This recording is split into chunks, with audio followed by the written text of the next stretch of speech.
Okay, the next person, though, is really where all this started, and that's the guy who's going to live across the street. We have a new neighbor who is going to be moving in soon as well. We're going to beat him in just by a few days here. Mitch Medeek has been at the university now. Mitch, how many years have you been out here now?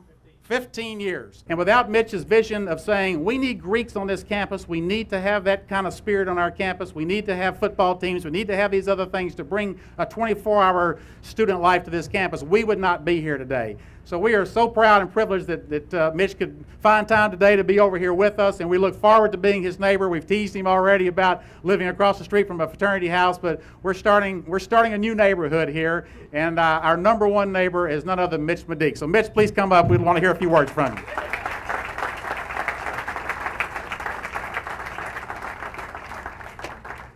I was so glad that Casper talked about the book of Job, and as you know, one of the things that the book says is that it's a blessing to be a friend, and it's an even it's a blessing to have a friend. It's an even greater blessing to be a friend. Well, let me talk to you about Luke 11.2. That says it's an even greater blessing to be a good neighbor. Because you see, one of the things that you do when you move into an area, what do? Many of you haven't bought houses yet, but I'll tell you, one of the things you do is you drive around and you meet the neighbors. You knock on their door and you say, hi, what's life like here? You know, and when I came here looking at the neighborhood, there was nothing here. So during the time that we've been building the house, this house just rapidly, thanks to the efforts of Ron and the architects, the builders, the generosity of Kirk, has popped up before we finished our house. So first of all, I understood from one of you, I don't know if it was in an official capacity, that I would be invited to any and all the parties here. I was told. By the way, I want you to know there's no hard liquor at the president's home either, so if you're looking for that, if I invite you over there, you're not going to find that either. So I'm looking forward to establishing a new tradition of neighborliness between president and fraternity brothers. So I'm really looking forward to living across the street. And if you want to see, if you're interested in watching wealthy old people, you can just stand in front of your fraternity and you'll see what they look like as they come in and out of the presidential home, hopefully as they exit with less money than they entered, prior, to that.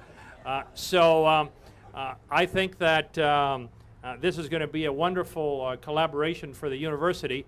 And I'm particularly proud and happy that it is Phi Gamma Delta that will be the first fraternity. By the way, I was very nervous when I heard it was you, because I had to look back. There's a secret. You know, Paul Gallagher knows just about every one of my secrets. He and I have worked together here since before there was dirt. I was involved when I was a sophomore in school in coming into a party in an unorthodox way.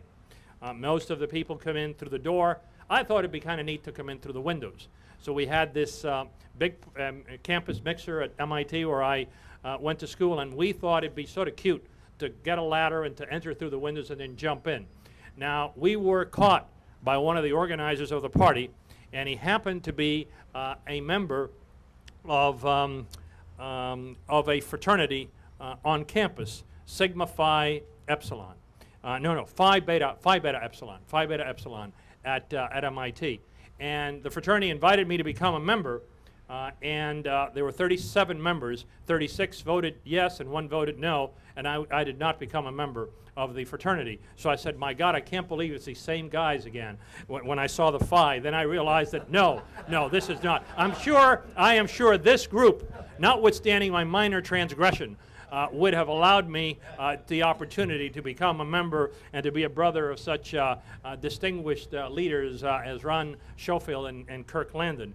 But I'm really pleased that it is this fraternity that is beginning the process of fraternity life and campus fraternities here at FIU. Why? Because you stand for what the university is all about, and that is academics. I realize that this group is superior academically and that is what we're here to do. We also have, obviously, many other impacts on a young person's life. The relationships you'll develop here, the relationships you'll develop with other members of the student body are fundamental, athletics, many other things. But I'm so delighted that through your presence on campus, you are emphasizing what really is most valued, most sacred, most important to us, and that is academic performance. And I know that when I'm invited here and I go to a party here, that every brother will be in good standing, and that every brother will be an example for the entire university in terms of their academic achievement. So I am looking forward to becoming your neighbor. It's about, you know, as Ron said, it's about 4 or 5, 6 weeks, 6 weeks away. And I hope as soon as I get in that we'll have a little party, you know, just for my fraternity brother neighbors. We're not going to do this for every fraternity. We'll just do it for this one. So,